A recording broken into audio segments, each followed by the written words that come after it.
बिस्मिल्लाहिर्रहमानिर्रहीम। आज हम जो है शुरू कर रहे हैं आपका जो इम्पोर्टेंट क्वेश्चन है कंप्रीहेंशन का। कंप्रीहेंशन जो पैराग्राफ होता है आपके पेपर के लिहाज से देखा जाए तो वो इस तरह का एक पैराग्राफ दिया जाता है अंग्रेज़ी ज़ुबान में और नीचे उसके 5 या 6 सवालात दिए जाते हैं, उनके आपने जवाबात लिखने होते हैं। उन सवालात के जवाबात आप तब लिख सकते हैं जब अगर आप उसको पैराग्राफ को समझ पाएंगे।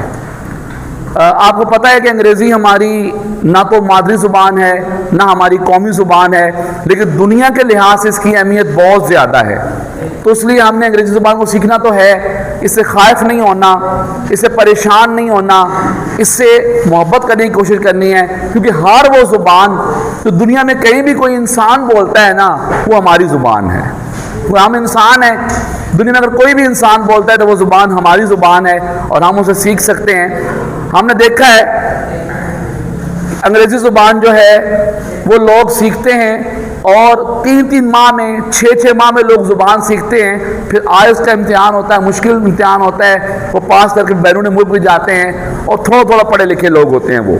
तो अंग्रेज़ी ज़ुबान सीखना कोई मुश्किल नहीं है। तो आप कंप्रीहेंशन जो है इस हवाले से बात करेंगे कि आपको एक तो आपको रूटीन जो है ना आपकी जो होनी चाहिए वो ये होनी चाहिए। अंग्रेज़ी ज़ुबान को आसान बनाने के लिए आप घर में एक कॉपी नोटबुक ले लें, एक डायरी रख लें, उसमें आपके जो वर्ब होते हैं, हम भी ऐसे करते रहे हैं बचपन में कि एक ना हमने डायरी बनाई हुई थी, उसमें जो वर्ब थे ना, मसलन खाना, पीना, उठना, सोना, जागना, इनके जो अंग्रेज़ी है, इनके जो वर्ड्स हैं ना, उनको हम नोट करते थे, वर्ड मीनिंग लिखते थे, फिर उनकी फॉर्म ऑफ वर्ब्स हम याद करते थे। ये याद करने के बाद फिर हम क्या करते थे कि वोकैबुलरी के बाद उन वर्ड्स को हम ना आम रूटीन में यूज़ भी करते थे। हम दोस्त बैठा करते थे तो कभी कभी रिसेस टाइम, शाम को खेलने के टाइम, खेल के दौरान हम वो वर्ड्स यूज़ करते थे, रूटीन के वर्ड्स भी यूज़ करते थे। पानी मांगना है, पानी पीना है, तो शॉप पे गए कुछ चीज़ लेनी है, तो हम अंग्रेज़ी के वर्ड यूज़ करते थे। उससे क्या हुआ कि हमारी अंग्रेज़ी से जो है ना वाबस्तगी बढ़ती गई और अंग्रेज़ी ज़ुबान में मुश्किल नहीं लगती थी। तो ये पैराग्राफ करने के लिए भी आपकी जो पढ़ाया जाएगा, आपको इसकी ट्रांसलेशन करवाई जाएगी, आपको समझाया जाएगा उर्दू ज़ुबान में। फिर आपने वो उर्दू ज़ुबान का जो आपको समझाया गया होगा आपने उसको ज़हन में रखना है, वो स्टोरी आपने सारी ज़हन में रखनी है। और जब आपसे पहला सवाल पूछा जाए तो उस सवाल को आपने वो की वर्ड्स आपको ज़हन में होंगे कि जो सर ने अंग्रेज़ी पढ़ाई थी उसका वर्ड उर्दू में ये था, तो वो जब आप क्वेश्चन पूछा जाएगा ना, आपने पहले उसको अंग्रेज़ी से उर्दू में लेके जाना है अपने ज़हन में। जब उसको उर्दू में लेके जाएंगे आप तो फिर आप उर्दू में जो समझा गया पैराग्राफ था वो आपको समझ में आ जाएगा ये मुझे क्या पूछ रहे हैं। फिर आप उसको उर्दू में जवाब बनाएंगे उसका। वो जब उर्दू में जवाब बनाएंगे ना आप उसको, तो फिर वापस लेके आएंगे और उसको अंग्रेज़ी में सादा लफ्ज़ों में बयान कर देंगे। अब जब आपसे क्लास में पूछा जाएगा तो वहाँ पे आपको बताना है यहाँ पे गलती हो सकती है, यहाँ पे खराबी हो सकती है, तो कोशिश करें बोलें, जवाब दें। उस्ताद सवाल करे, जवाब दें उसका।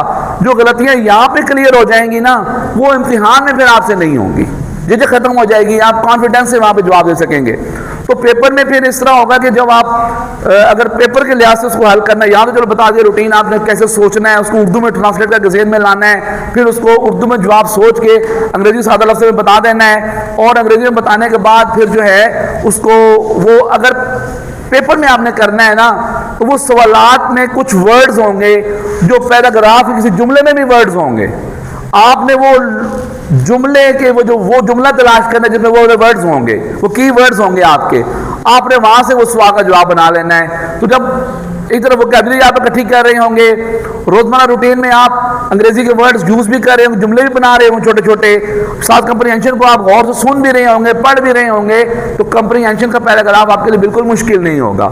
और जो 10 नंबर हैं ये बिल्कुल आपके हैंड में होंगे, कहीं आपको स्पेलिंग कोई नहीं आ रहे तो क्योंकि पैराग्राफ में वर्ड्स लिखे हुए हैं, आप वहां से स्पेलिंग देख के बासानी उसको जो है वो कॉपी करके उसमें जवाब दे सकते हैं। लिहाजा आपको कोई मुश्किल इसमें नहीं होनी चाहिए। इस हवाले से जो कंप्रीहेंशन पे बात की है, किसी स्टूडेंट को कोई अगर कोई मसला है, कोई सवाल किसी के ज़हन में हो तो अभी वो सवाल पूछ सकता है।